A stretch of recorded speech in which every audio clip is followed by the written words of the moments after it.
আসসালামু আলাইকুম। মত প্রকাশ ৭১ চ্যানেলে সকলকে স্বাগত জানাচ্ছি। আমি মোহাম্মদ ইকবাল হোসেন।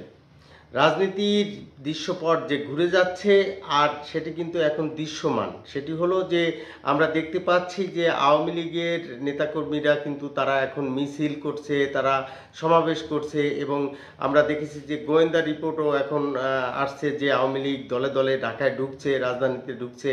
আবার অন্যদিকে আমরা যেটি দেখেছি যে নিষ্ক্রিয়তার দিকে যাচ্ছে ছাত্রদের দল এনসিপি বা জাতীয় নাগরিক পার্টি। তারা আমরা দেখেছি যে তাদের বর্ষবরণ অনুষ্ঠানে এক প্রকার খরা যে শুরু হয়েছে তাদের, সেটি কিন্তু এই বর্ষবরণ অনুষ্ঠানেই কিন্তু আমরা দেখেছি এবং এই নিয়ে আবার তাদের দলের নেত্রীকে আমরা কথা বলতেও দেখেছি। আবার আমরা আরেকটি ব্যাপার যেটি দেখেছি যে যখন এই আওয়ামী লীগের উদ্যোগে বা আওয়ামী লীগের নেতাকর্মীরা ঢাকায় মিছিল করলো, এরপরেই আবার আমরা এখন যেটি দেখতে পাচ্ছি যে এনসিপির যে আহ্বায়ক নাহিদ ইসলাম তিনি যে কথা বলেছেন সেটিও কিন্তু একটি হতাশার কথা। সেটি কি? সেই কথাটি তিনি বলেছেন যে মৌলিক সংস্কার না হলে নির্বাচনে অংশ নাও নিতে পারে এনসিপি। 16 এপ্রিল ঢাকায় সফররত মার্কিন কূটনৈতিকদের সঙ্গে বৈঠক শেষে সাংবাদিকদের একথা বলেন দলটির আহ্বায়ক এই নাহিদ ইসলাম। এখন এই নাহিদ ইসলাম যেই কথাটি বলছেন, অর্থাৎ এতে করে কিন্তু এই যে এনসিপি যে নির্বাচনে অংশ নাও নিতে পারে সেটি কিন্তু একটু হতাশার কথা। কেননা যখন এই এতদিন কিন্তু এনসিপি তারা কিন্তু বলেছিল যে 300 আসনেই তারা প্রার্থী দিয়ে দেওয়ার মতো চ্যালেঞ্জও তারা নিবে, এমন ধরনের কথা কিন্তু তাদের কাছ থেকে শোনা যাচ্ছিল। এখন যেই নির্বাচনের কথা উঠল, নির্বাচন এই ডিসেম্বর থেকে আগামী বছরের জুন জুলাইয়ের আগেই হবে এমনটি আশা করা হচ্ছে, আর সেটি সরকারের পক্ষ থেকেও বলা হচ্ছে। আর বিএনপি সহ বিএনপির সমমনা দলগুলোও কিন্তু এই নির্বাচন চাচ্ছে। অন্যদিকে আমরা যেটি দেখলাম যে এই যে আওয়ামী লীগ যেই মিছিল করলো, আওয়ামী লীগ নেতাদের যে জামিন শুরু হয়ে গেল, এরপরেই কিন্তু আমরা দেখতে পেলাম যে এনসিপি এখন বলে যে নির্বাচনে নাও যেতে পারে, হয়তো তারা নির্বাচনে যাবে না। এর পেছনের কারণ হিসাবে কিন্তু আমরা অনেক আলোচকের মুখে শুনেছি যে একটি আসনও যে এনসিপি পাবে সেটিও কিন্তু এখনো পর্যন্ত কেউ ওই ওয়ারেন্টি বা গ্যারান্টি দিতে পারে না। পক্ষান্তরে তারা যেই দলটিকে নিয়ে বিষোদ্গার করে থাকেন আওয়ামী লীগ, সেই আওয়ামী লীগের কিন্তু তারা যে নির্বাচনে গেলে প্রধান বিরোধী দল অথবা সরকারে যেতে পারে এমন গ্যারান্টি ওয়ারেন্টি কিন্তু এই বাংলাদেশের মানুষ দিয়ে থাকে। তো সেই দিক থেকে এই যে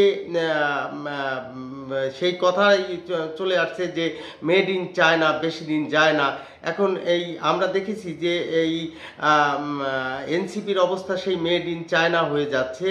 এনসিপি যে নির্বাচনে যেতে পারবে কিনা বা তারা অংশগ্রহণ করতে পারবে কিনা সেটিও কিন্তু এখন অনিশ্চিত হয়ে গেছে। অন্যদিকে আমরা কিন্তু এনসিপির নেতাদেরকে এই দেখেছি যে তারা কিন্তু প্রচারণা করতে গিয়ে অনেকে নিজ এলাকায় এই জনসাধারণের তোপের মুখে পড়েছে এবং তারা কিন্তু দেখেছি যে অন্য রাজনৈতিক দলের নেতাকর্মীদের দ্বারা কিন্তু হেনস্থার শিকার হয়েছে, সেটিও কিন্তু আমরা দেখেছি। এখন যদিও সেটি রাজনৈতিক কারণেই তাদের উপর হামলা করা হয়েছে, কিন্তু আবার সেটিকে একটি পক্ষ কিন্তু আবার সেটি যে এই সাধারণ মানুষ তাদেরকে প্রতিহত করেছে এমনটিও বলে থাকতো বা এমনটি তারা বলেছে, এমনটি কিন্তু প্রচলন হয়েছিল। কিন্তু আমরা যেটি এখন আমাদের মূল আলোচনা সেটি হলো যে এই হাসনাত আবদুল্লাহ এনসিপির যে দক্ষিণ অঞ্চলের তিনি যে দায়িত্বে রয়েছেন বা সংগঠক রয়েছেন, সেই হাসনাত আবদুল্লাহ কিন্তু একটি কথা বলেছিলেন যে আওয়ামী লীগকে যে পুনর্বাসনের কথা যখন উঠেছিল তখনই কিন্তু তিনি গর্জন দিয়ে বলেছিলেন যে এক খাপে দুই তলোয়ার থাকতে পারে না, তেমনি বাংলাদেশে আওয়ামী লীগ ও এনসিপি একসঙ্গে টিকে থাকতে পারে না। তাহলে কি তার কথাই সত্যি হতে যাচ্ছে? যখন এনসিপি মাঠে গর্জন করত, এনসিপি ডাক দিলে লোকজন আসতো, এনসিপির বড় একটি দল হবে এরকম একটি সম্ভাবনা ছিল, তখন কিন্তু আমরা দেখেছি যে আওয়ামী লীগের কোনো মিটিং মিছিল হয়নি, বা আওয়ামী লীগের নেতারা পালিয়ে বেড়াচ্ছে, বা আওয়ামী লীগের নেতাদের জামিন হচ্ছিল না, আওয়ামী লীগের নেতারা গ্রেপ্তার হচ্ছিল, নেতাকর্মীরা। কিন্তু আবার এখন দেখেন সেই কথার সাথেই কিন্তু মিলে যাচ্ছে। আবার যখন এই আওয়ামী লীগ রাজধানীতে মিছিল শুরু করলো, আওয়ামী লীগের মিছিলের লোকের সংখ্যা আস্তে আস্তে যখন বাড়তে শুরু করলো, তখন কমতে শুরু করলো এই এনসিপির লোকের সংখ্যা। কেননা আর সেটি প্রমাণ কিন্তু এই বর্ষবরণ অনুষ্ঠানেই আমরা দেখেছি।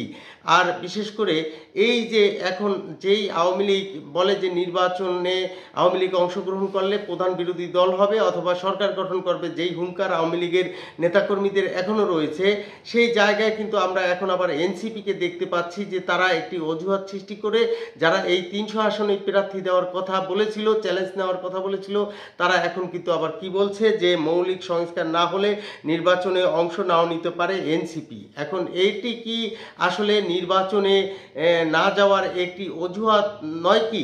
এমনটিও কিন্তু অনেক বিশ্লেষক সমালোচক মনে করে। কিন্তু আর এটি কিন্তু সাধারণ মানুষও মনে করে যে নির্বাচনে না যাওয়ার যে একটি অজুহাত সেটিও এটি হতে পারে। আবার নির্বাচনে গিয়ে একটি সিট বা একটি আসনেও যে তারা জয়লাভ করতে পারবে না, এমন নিশ্চয়তা হয়তো তাদের ভিতর থেকেও, তাদের ভিতরেও কাজ করে, যে এমন অনুভূতি বা এমন বিষয়টি, সেই কারণে তারা হয়তো নির্বাচনে অংশ নাও নিতে পারে, এমনটিও কিন্তু বোঝা যাচ্ছে। আর হাসনাত আবদুল্লাহর যে এক খাপে দুই তলোয়ার থাকতে পারে, আর সেই ক্ষেত্রে আওয়ামী লীগ যদি নির্বাচনে অংশগ্রহণ করে, তাহলে এনসিপি যে নির্বাচনে অংশগ্রহণ করতে নাও পারে, সেই কথা কিন্তু হাসনাত আবদুল্লাহর ওই কথার সাথে আমরা এই একটি মিল খুঁজে পাই। তো এখন দেখার বিষয় যে আওয়ামী লীগের রাজপথের সরগরমি বা কোন জায়গায় গিয়ে শেষ হয়, আর এনসিপির পরিস্থিতি বা কি হয় সেটি দেখার অপেক্ষা রেখে সকলের সুস্বাস্থ্য এবং দীর্ঘায়ু কামনা করে এখনের মতো শেষ করছি। আসসালামু আলাইকুম।